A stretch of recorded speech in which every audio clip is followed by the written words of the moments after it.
Nyami Nyami, the river god. In the early hours of January 1958, a monstrous wave swept across the Zambezi River, striking the town of Kariba with an unforgiving force. Houses were destroyed, boats were overturned, and 89 people lost their lives in the raging waters. The disaster sent shockwaves through the region and marked the beginning of a tumultuous period of history that would forever change the relationship between the Tonga people and their sacred river. The cause of the catastrophic wave was attributed to the wrath of Nyami Nyami, the river god worshipped by the Tonga people. The construction of the Kariba Dam on the Zambezi River had disrupted the natural flow of the river and separated Nyami Nyami from his wife, Kitapo. The Tonga people believed that this had angered the river god, and he had unleashed his fury upon those who had dared to disturb his domain. Nyami Nyami was a revered serpent-like river spirit or god in the mythology of the Tonga people, who lived along the Zambezi River in Zambia and Zimbabwe. According to legend, Nyami Nyami was said to have the body of a snake and the head of a fish or a dragon. Nyami Nyami was claimed to be over 3 meters wide, and so long that no one dared to estimate his length. The villagers along the Zambezi called him 6 to 6, because it was said that he could cross a bridge from 6 a.m. to 6 p.m. halting any activities that day.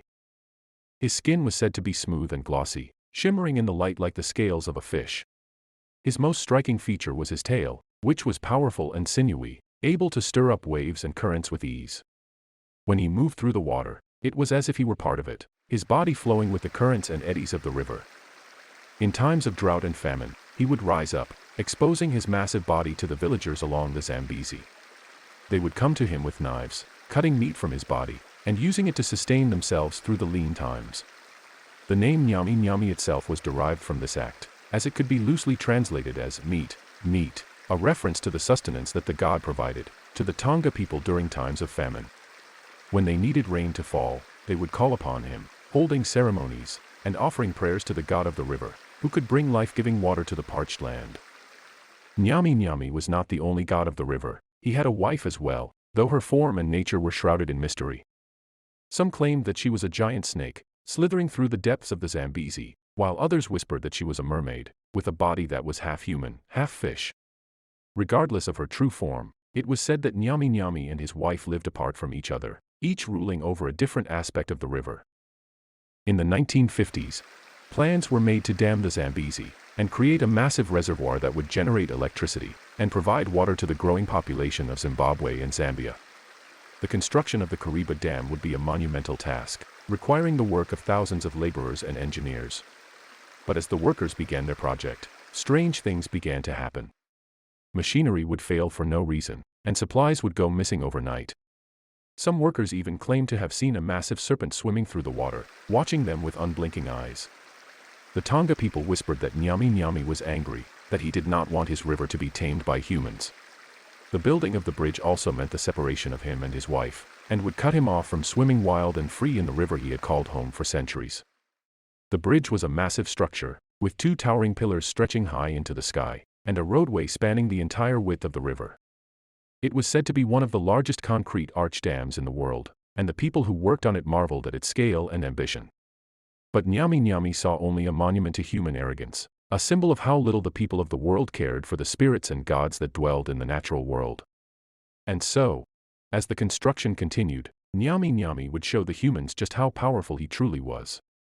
On the day of the disaster, the sun rose over the Zambezi River, casting a golden glow over the water and the land. It was a calm and peaceful morning, with hardly a breeze to disturb the stillness of the air. But those who knew the river felt a sense of unease, a feeling that something was not right. And then, without warning, the flood came. It rose up from the depths of the river, a wall of water 8 meters or 28 feet high, sweeping everything in its wake. Homes were destroyed, livestock were swept away, and people ran for their lives, trying to find higher ground. But the flood was relentless, unstoppable, and soon the town of Kariba was underwater. 89 people lost their lives that day. 4 days after the flood, the bodies of 9 victims could not be found anywhere. It was as if the river had swallowed them up and refused to give them back. The people of Kariba were devastated, and they held a ceremony on the banks of the river to honor the dead. They slaughtered a cow as a sacrifice to the Nyami Nyami, hoping to appease his anger and find the bodies of their loved ones. And then, 3 days later, a miracle occurred. The bodies were found, side by side, on the banks of the river, as if the Nyami Nyami had relented and allowed them to be returned to their families. The devastation was like nothing anyone had ever seen before, and the survivors would carry the scars of that day for the rest of their lives. The Tonga people, who had lived along the Zambezi for centuries, were forced to abandon their ancestral homes and ancestral lands as the rising waters of the dam flooded their villages and fields. Years later, when the bridge was rebuilt, the people of Kariba made sure to ask for the permission of the Nyami Nyami, the god of the river, before beginning construction. They knew that they could not afford to anger him again, and they hoped that by showing him respect and reverence, they could avoid another disaster like the one that had claimed so many lives. If you want to know what happened when there was an attempt to build a bridge in Katapo's territory, along the Mythical River, check out the story, The Bridge and the Mermaid, on our channel. The story of Nyami Nyami, the river god, and his wife continues to captivate and intrigue people to this day. Was it the wrath of the river god that caused the devastating flood in Kariba, or was it just a natural disaster? Perhaps we will never know for sure, but one thing is certain: the power of nature and the beliefs of ancient cultures continue to shape our world. We hope you enjoyed this story about Nyami Nyami, the river god. If you have your own stories or comments to share, we'd love to hear them in the comment section below. And if you want to see more stories like this, don't forget to like, share, and subscribe to our channel, The Tales of the Savannah. Thank you for watching. We will see you next time in the Savannah.